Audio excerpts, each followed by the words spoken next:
What's going on, everybody? This is your man Abe-Unit, reporting live from the DMV. But you know what? That's enough for me. Today on the Abe-Unit show, I have a special guest in the building. And we're going to start off with a quick intro before we dive too deep into the show. Let's go! This is Meri a.k.a. the Gut Nurse, and this is the Abe-Unit show.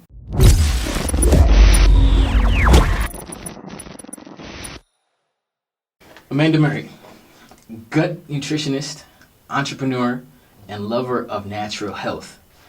We'll get into all of that, but first, it is time for the warm-up. Are you ready, ma'am? I'm ready. Let's get it. What was your first job? I was a paper girl at age 12.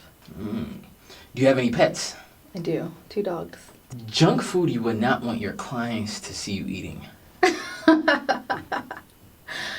So this is really bad. It's a really unhealthy food. I have this thing for Nutella with white bread. I don't do it often, but it's like a childhood snack that I love. So every now and then, Nutella with white bread. Favorite book in the Bible? Job. Something you're not good at, but would love to be great at. Singing. I'm a terrible singer, but I do it all the time. Food that should absolutely be illegal. Genetically modified foods. Just basically all the boxed foods that you find in the grocery store. A place you've traveled to that you do not want to go back to. There's so many places I've been to. Memphis. Something you often hear about gut health that is completely false. Where do I start? That you can take a supplement or a probiotic to fix all of your problems. If you can have an unlimited supply of one thing, what would that be? Shea butter. Gotta stay moist. If you had to follow one popular diet for 1 year, which one would you pick? I don't do diets, so I do whole foods. Right. So if you want to call that a diet, we can say eating whole foods. What is your favorite thing about yourself? About myself? Yeah. I would say my determination and resiliency. All right, Amanda, we're just going to jump straight into it. You quit your really nice 6-figure corporate director position to pursue your passion of natural health. Some would say this was brave, and others would say you are absolutely tripping. I want to know what you have to say about it and what a corporate director position actually entails. It's definitely brave, taking that leap of just not having that security, just knowing that you have to rely on what's in your bank account to hold you through, and tripping. I think, a lot of people are just accustomed to like following a plan, right? So you get a job, you know what to do, and like you get your paycheck. Whereas when you start a business, you're just really diving in like head first, and you don't know what you're gonna do. You got to figure everything out. So for a lot of people, they can't really grasp that concept. So they would say I'm tripping, but it's been the best decision I've ever made. But with my corporate director position, it was a lot. It was a lot of work. I had to oversee a health program for veterans across the country. There was about 24,000 veterans that were enrolled in this program, and I had to ensure that they were getting the proper care, like everywhere, like all different cities, different states across the country. I had to travel to these different hospitals and oversee a team that did inspections in the hospital to make sure that the hospital was delivering this standard of care. And then we would provide recommendations. So we'd figure out what was wrong, what they weren't doing, and then provide recommendations to improve safety and quality of care. Yeah. And that sounds like such a big deal and a huge responsibility. Yeah. So I would imagine it wasn't an easy decision to kind of get pulled apart from that or to leave from that. So how do you know when it's time to let go of that position? Well, for me, it was just following my intuition. Like I knew about 4 months before I put in my resignation, I knew I wanted to leave. And it just wasn't challenging for me anymore. The work was too easy. I think I just kind of figured it out early, right? And then it just became too easy for me. I didn't feel like I was challenged, even though I was only in the position for 2 years.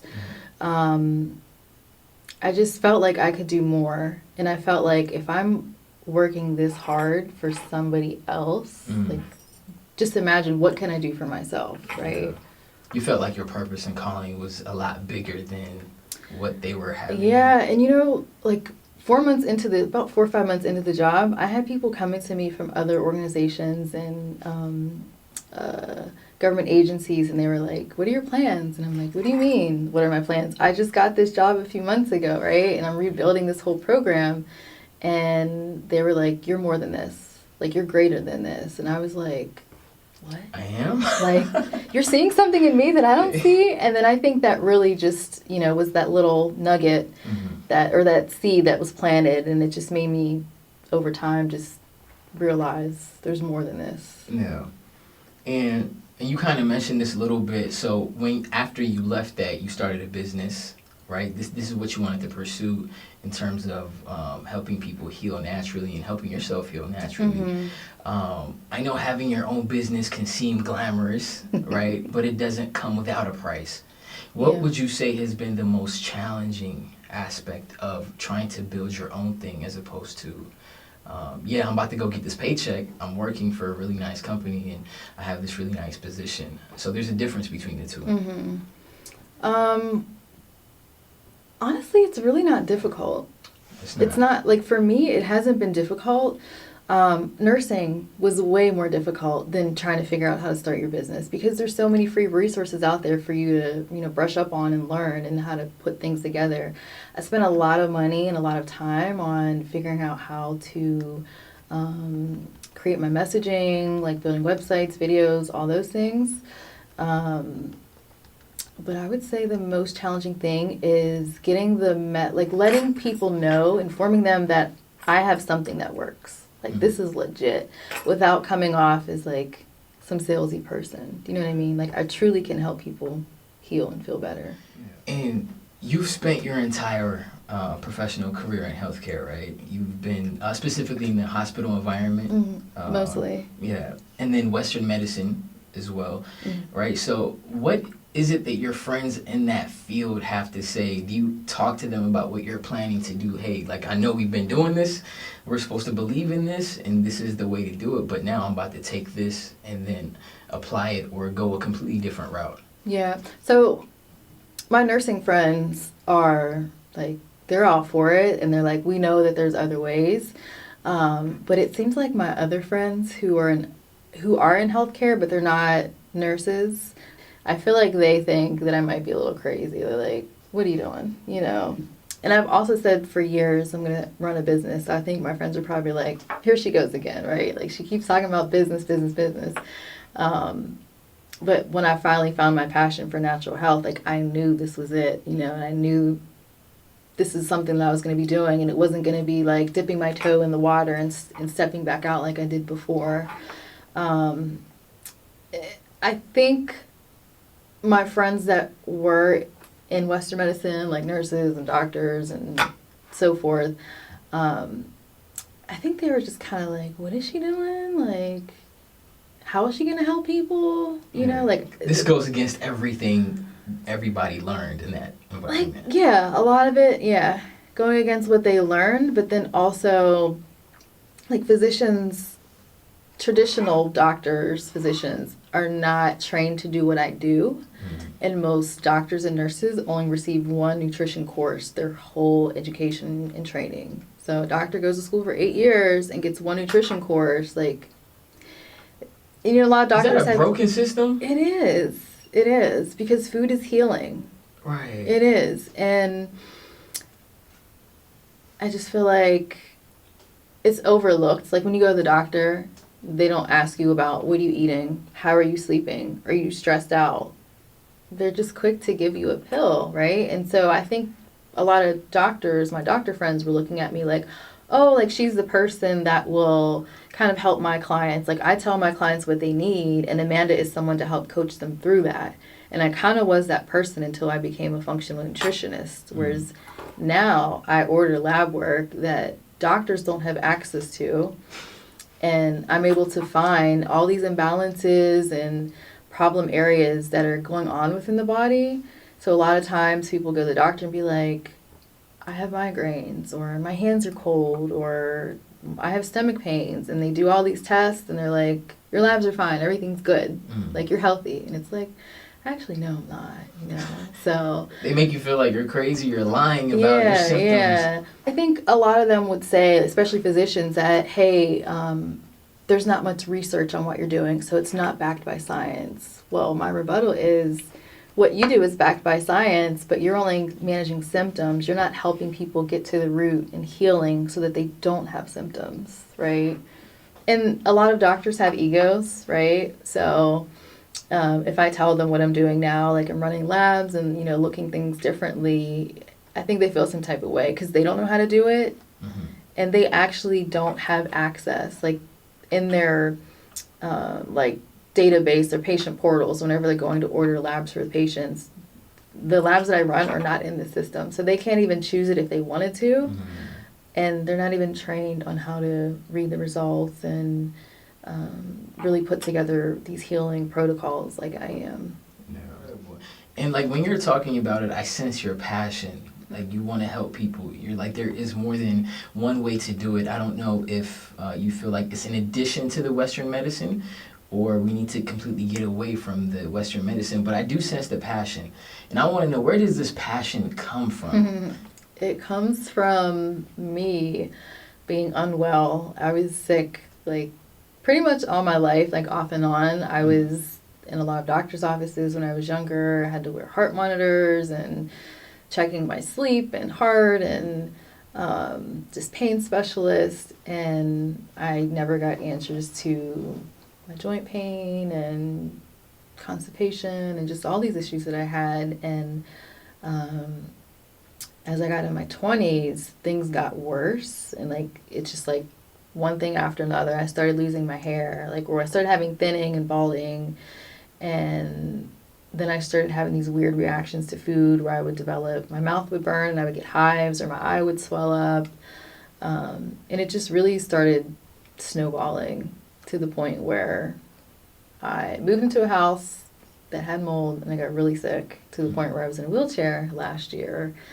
And I went to my doctor and they were kind of just like, we don't know what's wrong with you. I went to some specialists and then I kept telling the doctors, I think it's mold, I think it's mold. And they were like, mold can't do that to your body. There's no way. Like mold is just causes allergy responses. And I do have a mold allergy, but mold is, so I do respond to mold, like with allergic reactions. So like I'll cough, sneeze, you know, little things like that. Just kind of like how people would respond to like springtime allergies.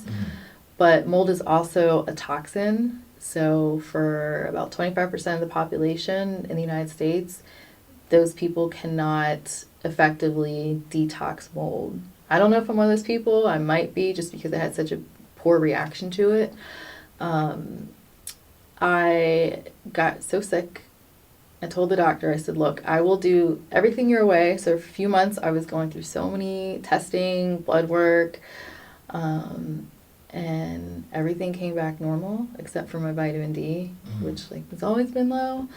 And he's like, well, maybe it's your vitamin D. And I'm like, no, like vitamin D can trying to convince you it was your vitamin D. Right. Like, yes, it can cause some cramping and, you know, aches and pains, but not to the point where I'm in a wheelchair and like I have to sit in the house all day because I can't move. So I was so determined to figure out what was wrong with me because I refused to be someone that got caught up in the system and that became overlooked and not heard. And so I really just had to fight and advocate for myself and enrolled into a nutrition program and became a health coach and got gut health certified, and then became a functional nutritionist so that I can order the lab work, because I was still doing health coaching and improving my health, but it wasn't enough because mold just like wrecked my health, like my hormones. I wasn't producing any melatonin, and you need that for sleep and immune health and your gut health, and my hormones were just tanked, and I had all these like infections and just imbalances in my gut and just so many problems. So that really helped me. Like it stemmed from that. Yeah. Like I always knew I was meant to be in healthcare when I was a little girl. I remember being 4 years old at the doctor's office and just like looking around like, oh, this is so cool. Like, I want to be here all yeah, the like time. look at all these toys. Yeah. And I loved it. I loved going to the doctors, and I actually wanted to be a pediatrician because of my exposure to my pediatrician. But when I got older, it was like, doctors, they don't really spend much time with their patients and they don't really get to know them. So I just didn't think it was worth it. All right, I want to shift gears a little bit into gut nurse, like specifically. Like if I didn't know your name was Amanda Meri, I would think your name was the gut nurse because of how much it is associated with you. And gut health seems to be a very hot topic, right? And everybody feels like they're somewhat of an expert in it. But as someone who is an actual expert, what is it that people get wrong about gut health? Or what's a common misconception? Common misconception is that you can eat a specific way or take a supplement or probiotic and everything will be better. You actually have to focus on like various areas, like you're gonna focus on calming your nervous system, your mindset, healing any previous traumas that you may have experienced. So it's more than just nutrition and exercise. And you deal with that as well in your business. Like, Yeah. hey, what is it that's emotionally triggering these things in your body? So I do like a very in-depth assessment of what's going on. So I look at different systems in the body, and then we'll work on mindset issues too, and just like emotional issues, and then work on all the other pieces like nutrition and movement and sleep and other lifestyle habits. Yeah. So a little bit of therapy in there for the people. Well, coaching. So I do coach them through things. So a lot of my clients say that it feels like therapy, but I'm not claiming to be a therapist. Right. That's what they say. Let me ask you this: there's a lot of people that struggle with their gut health.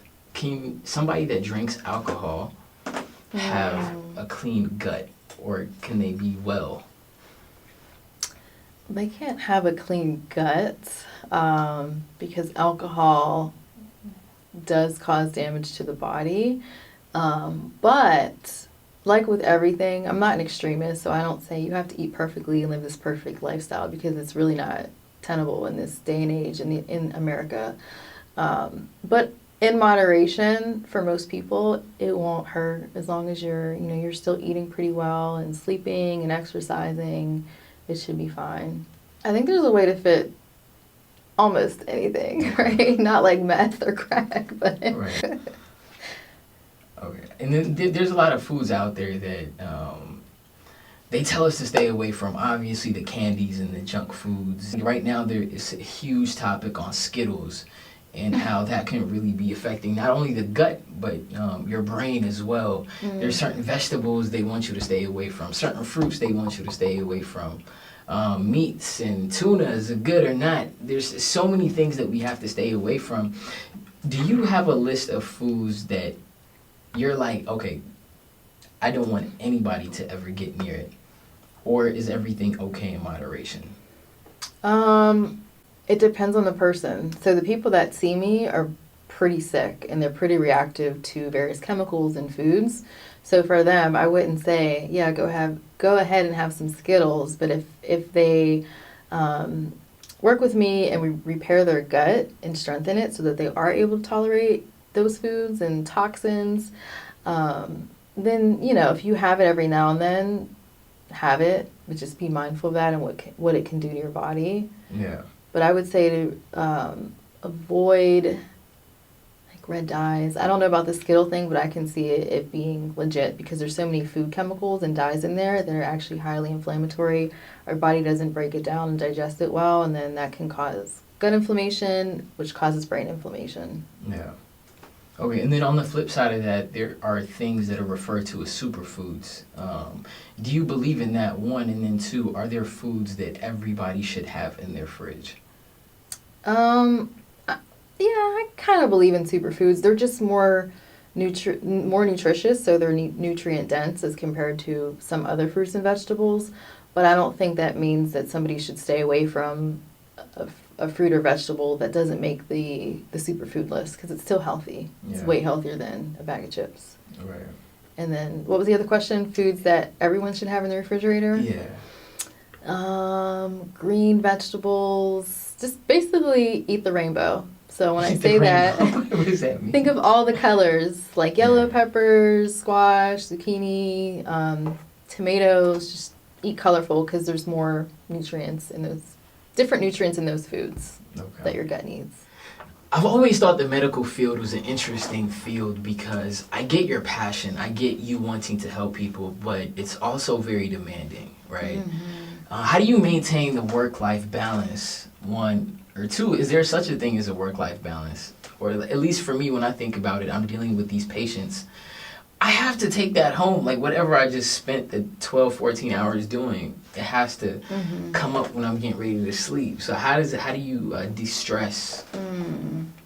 You know, it's really hard, at least for me, because I got attached to a lot of people. And I just feel like I feel deeply for pretty much anyone that I'm in contact with, or so it's hard for me to emotionally detach sometimes, especially if it's someone that I like really cared about, or if I cared for more than a day, even a day for some of them. But I would go home a lot of times and I would think about my patients that I cared for, and I would say like, oh, I hope that they're going to make it throughout the night, and just like staying up and praying for them. Yeah, I had a hard time, and I would want to talk about the people that I cared for. So I would talk to like my fellow nurses who worked on that unit with me and be like, oh, how's so-and-so, Yeah. I was off, today or yesterday, whatever, like how did they do? So I couldn't detach. I just cared so much for them. So there was no balance. I mean, I would be out, like doing fun things with my friends, and I wouldn't be necessarily thinking about, the people that I cared for 24/7, but it was more so like when I got home, I would definitely think about them, especially the ones that were really sick. Yeah. So what is it that you do? Like, do you have any hobbies that you get into to kind of get away from the nursing life or the helping people? Like, what does me time for you look like?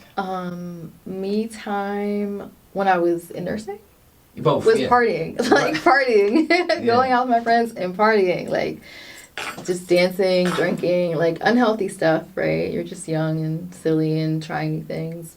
But now that I'm older, me time is really just restoring my health and finding balance. So, like praying and detoxing and getting massages regularly and chiropractic care. Like, that to me feels good. Like, I feel like I'm loving myself and I'm pouring back into me. But I also like to garden, even though I don't have a garden. I have 3 pots with different plants in them that I occasionally take care of. Okay. So I like to do that. I like to ride a bicycle. It's just very peaceful for me. Volunteering and really just hanging out with my husband. Yeah. Where do you volunteer? Because I know that you do a lot of charitable work and you give back a lot to the community. Can you expand on that for me? Yeah, so I volunteer at Casa Chiricahua, which is in Arlington, Alexandria, Virginia. They are a nonprofit organization. They're faith-based, and they work with immigrants from Central America, like families from Central America. So they provide literacy, financial education. They have after-school programs and Bible study programs for their youth. And I've been volunteering with them since 2014-ish, 14. I was a mentor. I worked one-on-one for 7 years with one of the students there, and it was kind of like big brother, big sister type of thing. Volunteered at my church, simultaneously. So I was on the health and wellness ministry, and I was volunteering every Sunday, just being the nurse on duty to make sure, nobody got sick. Some people would pass out or have low blood sugar, wouldn't eat. Yeah. So just helping them. And then planned and executed health fairs for low-income families in the community. So we would have about 400 to 500 people that would attend that. So that was really cool, just putting on a big health fair. Currently, I am volunteering at Casa Chiricahua's kids summer camp. Okay. Which is really fun. I'm working with kids that are going to first to fifth grade, so they're so fun, so energetic. So how does somebody get involved? They're like, hey, this sounds like the right organization for me to team up with. Are they taking donations? What is the best way to reach out to them and kind of get involved? I have a really good website, Casa, and then Chirilagua. Something like that. Put that in the description. But their website, they're accepting donations. They're looking for volunteers. They're looking for mentors. They're looking for a lot of help. And then there are a lot of people that want to get into the nursing profession. Like I meet a lot of people. I've sent a lot of people. Just kidding. Yeah, I really want to know, what is it that you have to say to them? Because there are these hours that you have to put in, right? And there's also the financial things side of this, right? You have to take out a lot of loans. I mean, some people are able to pay them, but more often than not, they're taking out these loans. It's a profession. I mean, it is high in demand, but do you think it's worth it, one? And then two, what is the advice that you have for them that want to pursue that? I think it is worth it if you feel like that's your calling and that's something that you're genuinely interested in. Because nursing can open a lot of doors for you. You don't have to stay at the bedside forever. I mean, you could, but there's so many opportunities that take you away from the bedside and that are a little less stressful than the bedside. What was the second question? And then, like, just advice what would that I you advise have. them? Yeah. I would advise someone to go to community college to just save up and not have to pay a lot of loans, and then transfer into a 4-year program. And just make time for yourself, because that's something that I didn't do. A lot of nurses don't do going into it. We work these long hours and don't realize how it's affecting our gut and our hormones and just causing all these imbalances. Yeah. What's a good place to start? Like, I want to get into the medical profession, right? I'm taking these generic courses right now. How do you kind of narrow that down? Hey, I really want to specialize in this and that. What are the questions that somebody would have to ask?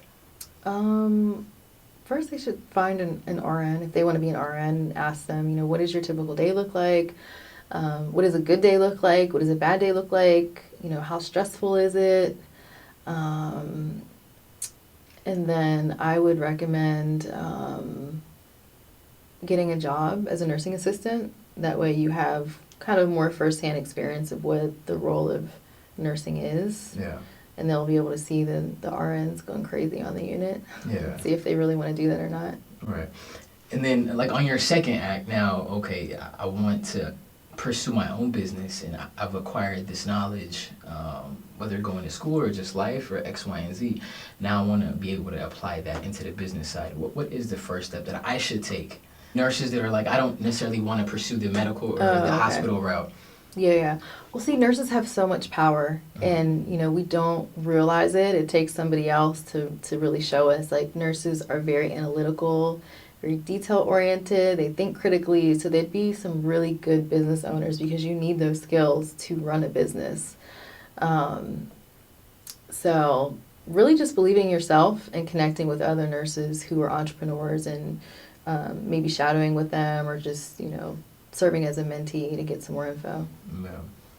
And I know you do a lot of charitable work. You spent a lot of time helping out the youth and really pouring back in.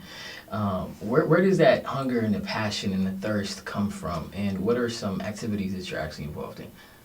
So I think it comes from me coming from humble beginnings. I have a lot of family that... What does that mean? It means we were poor. We didn't have much growing up on both sides of my family. And my father was able to get a pretty good job when I was in middle school, early high school. So grateful for that. But yeah, we struggled a lot. So I have a lot of family members that are still struggling financially. So I just remember what that's like and, really feel for them. So I just never want to forget that, that population of people. And I want to go back to something that you touched on earlier about hair loss. That's something that, it actually pops up on my timeline quite a lot about... You have a lot of hair. Why would it pop up in your timeline? So I don't know. Yeah, something's wrong with these algorithms, but I see people, rubbing onions. Are there home remedies that people can apply to their heads to get these back, or does it always have to go back to the gut and really trying to fix that before you can get your hair back like you did? Yeah, well, there's some people that have success with these like topical treatments, whether it's onions or like rosemary oil is really good too. I'm not sure on the scientific level of what that does, but I think for some people, if they have like too much oil buildup on their, with their hair follicle, or maybe like some sort of fungal infection on their scalp that they don't know about, that some of those products can help to eliminate that, which can help the hair follicle grow. Gotcha. But for someone that's having a hormonal imbalance, like that, something topical would probably need, you would probably need additional treatment. So you'd probably have to work on balancing your hormones too. Gotcha. All right, let's do a quick recap. You volunteer, you're involved with your church, you run your own business, you're married, have 2 rowdy dogs that you care for. How does your faith play a part in all that you do? It's like the center of everything. So if I didn't have faith in Christ, then I don't think that all of those areas of my life would function so well.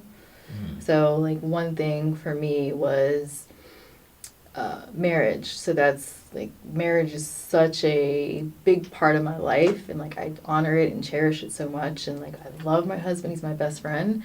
Sweet. And I didn't get the tissue. before we got married, even before I met him, I would pray like for God to prepare me to be, a godly wife, prepare my husband, who I don't know yet. But I noticed that of all of the healthy relationships, healthy marriages that I knew, it was people that were planted in Christ. And so I was like, this is it. Like, I mean, I love Christ already, but I need to make sure that I find someone who's also rooted in that. And so my husband is, thankfully. But it just worked so differently. Like, this is the best relationship I've ever had. I've never really put Christ first in a relationship. So being able to do that and just seeing my life, like my marriage, like my like love for other people, my health, just everything is like flourishing, and I feel at peace. Like everything is just pretty still now, and I didn't have that for most of my life. Yeah. Amen. You going to church today. Do you have any final thoughts? Anything that is on your chest? Anything that is on your heart that we didn't get a chance to cover today? I would say if you're going through something with your health, don't give up, because healing is possible. Look at me. I was in a wheelchair last year and was able to reverse so many health issues and come out of disability all through natural methods. And I even had early onset of dementia by the age of 35. Wow. So yeah, it was so bad. I couldn't even remember what I was saying. Like, and some people experience that, but it was like every conversation that I had, there was multiple times where I could not speak. I knew what I wanted to say, but I couldn't speak. And I was extremely forgetful.